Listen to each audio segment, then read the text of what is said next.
is up, everyone? Thank you guys for tuning back into the Down South Sports channel. Thank you guys for tuning in. Appreciate y'all. I wanted to start off by wishing everybody a happy and safe Memorial Day weekend and thanking the current and past veterans who are serving and have served our country. Thank you so much for all that you do. I really appreciate y'all. I came across a video today from TSR Sports, who I regularly tune into. Go check out his page for sure. He's got some good stuff. And it was about an article from Air Alamo. And the article was titled that the Spurs must trade this overhyped player if they draft Dylan Harper. The overhyped player that they're referring to is Stephon Castle. TSR had the kind of same reaction that I did. Is like, what? How is this possible? How are they saying this? I don't know anything about Air Alamo. I don't know the guys. I know that there's several different people who write these articles. And I don't say this in a condescending way at all. That's not my nature. But I don't truly know how much basketball they actually watch, or they're just going off of stats. So I went back, right, and I looked at a couple articles previously from them, and a couple stood out to me that I wanted to point out. On March 16th, and this is well into the season, this is after the All-Star break, the title of the article was called "Stephon Castle is the San Antonio Spurs' new version of Manu Ginobili." Well, I think Manu turned out pretty dang good for this organization. Was not just a contributor, but huge part in bringing 4 championships and 20 years of 50 plus wins to the Spurs. So if that's the comparison, that's pretty good. On May 6th, the end of the season, unspoken truth about Castle makes Spurs' job easier than you realize. And one of the quotes in that article is Stephon Castle has all the tools to reach greatness. Greatness is a strong word, but I do agree with that. After watching him all year, he does have the tools to be great, both defensively, and he's a lot closer defensively than he is offensively to being great. But the kid has the work ethic to put in to become that offensively. I think we all know that. We all see that. It's already being shown with the new video that he's working out with. If you haven't seen that, go check it out. Showing his jumper kind of changing slightly. He's working on his game for sure. On May 19th, the title of the article, "Outrageous Castle Revelation Actually Benefits the Spurs More Than You Know." And one of the quotes in there is, "NBA undervaluing," keyword, "Stephon Castle could help Spurs avoid trading him." So today's article states overhyped. The article on the 19th says undervaluing Stephon Castle. So confusion there. Another article on May 20th. This is just recently. Article titled, "Stephon Castle hits rookie milestone that proves Spurs nailed this pick." Agreed. And a quote in that article, "If Castle develops a deadly jumper, he becomes unstoppable." So for many of us who watch these Spurs games, I think it's kind of undeniable to say how much Steph improved throughout the year on his jump shot. It's also important to call out that Steph was tasked with running an offense. For a lot of part of the year, he didn't have Vic out there. Even before Vic went out with the thrombosis or whatever you call it,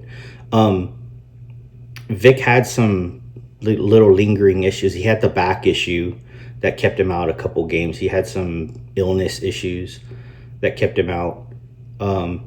This was before De'Aaron Fox came on board. And Steph was tasked with creating for this team, which is not a small ask for a rookie. He was the one creating for his teammates and kicking out or, taking it to the basket to create for himself. Now, there were times where he forced shots. I would agree with that. I mean, I don't think anybody can argue that, but That's any rookie going through their, progression and learning, getting experience. He'll learn from that. He'll get better from it. But to call Steph Castle overhyped is very confusing to me. And, if you look at the people who have spoke, I know, Draymond Green has the reputation that he does. And that's all fine and dandy. I've been one of those ones to criticize him, but I don't think we can deny his intelligence of the game.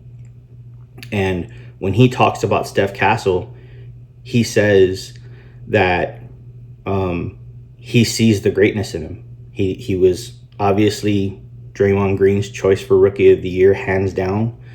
And he says that he needs to prove his jump shot. And Draymond Green says, you can go look at the quote. He says he has no doubt that Steph Castle is going to be a great shooter because he has the mentality of he wants to shoot. He's not afraid to shoot. He's not afraid to take a big shot. And I see that too. And that's why if you can go to my first video if you like, but I was the one that said, yes, let's get Giannis. I think Giannis puts us in immediate title contention, but please not at the cost of Steph Castle. I don't want to call out players, but there are some expendable players, I feel, on this team. As well as, if we want to dangle the number 2, look, I understand Dylan Harper has all the potential. I do. But Steph Castle came in and proved what he's capable of. And I think that even if we don't make the trade, I also saw some people saying that he doesn't fit. That if we draft Harper, it doesn't work between Harper, De'Aaron Fox, and Steph Castle. I would argue, look at today's teams that are still in the playoffs. They're all very guard heavy. Minnesota, Mike Conley, Anthony Edwards, Nickeil Alexander-Walker, Dante DiVincenzo. The Knicks, Jalen Brunson, Josh Hart, OG Anunoby, Mikal Bridges. OKC, Shea, Cason Wallace, Alex Caruso, Lou Dort. I mean, it's an embarrassment of riches that they have at the guard position. And I said I wasn't going to be messy with calling out players, but I think Malachi Brennan has had his opportunity. I think Blake Wesley, although he showed huge improvement this year, if we draft Dylan Harper, where does that sit? If we re-sign Chris Paul for one more year, which I think he just came out and said that he wants to play another year, where does that leave Blake Wesley? I don't see how we're saying that doesn't fit. And I also, Devin, I love Devin. He's got so much game, but he was very inconsistent at times. And when we needed him, it was tough to watch him not be able to provide what we needed. I'm not saying that he can't do it, because he's shown that he can. I think he averaged like 19 at one point. Devin's got all the talent. It just doesn't always show up. So, again, I think Giannis puts you in an immediate title contention, but in my opinion, I would try and hold on to Steph and throw the number 2 pick out there. Again, I think that telling Milwaukee, hey, this is your point guard of the future at a number 2 pick is benefit enough, plus all the draft picks that we're going to go throw out them, maybe some players, not going to say who, even though I already called out names. But I wanted to call out this article because I was very confused by it, and then going to the other articles that they've written in the past, kind of contradictory to each other. But interested to know what you guys think. Would you trade Steph Castle? Would you hold on to him? Would you prefer Dylan Harper in that place, even though he hasn't played an NBA game?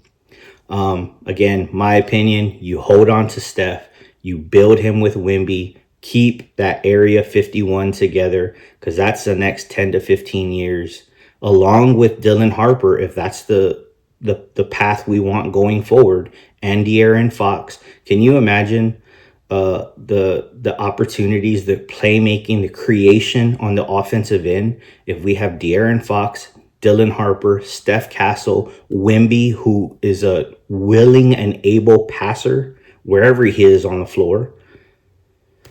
The limits are not there. It's the sky's the limit for sure. We do need to address that big man situation. I don't think Charles Bassey is able to stay healthy up to this point. At least he hasn't. I know Steven Adams is out there. I love Steven Adams. Always have since he was with OKC. I would love to have him as a Spur. I think he fits in seamlessly with our team and is a perfect backup for Wemby. There's other players like I would love to bring back Jakob Poeltl. I think Jakob Poeltl was huge when he was with us, and those were in our down years.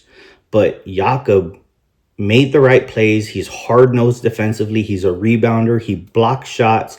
He can pass in tight spaces. Another big I would love to see the Spurs go out and try and get, and I don't think it would cost nearly as much as these other ones, is Nick Claxton from the Brooklyn Nets. Nick Claxton is someone who's athletic, can rebound, can block shots, and doesn't need the ball to get shots. He is tip dunking. He's a lob threat. He can grab his own rebound, kick it back out for threes, or take it up himself, but he doesn't need offense to run through him. The potential of this team is so exciting. I cannot wait. I'm a fan either way. Whatever we do, I'm riding for it. But calling Steph Castle to me overhyped is a little crazy. And I think, take it from him. Watch his video. TSR, I think, had the same kind of reaction. But interested to know what you guys think. Would you trade Steph Castle in part of a package to go get somebody else who fits better? I wouldn't, but, let me know your thoughts. Drop a comment. Let's have a discussion. Let's have a debate.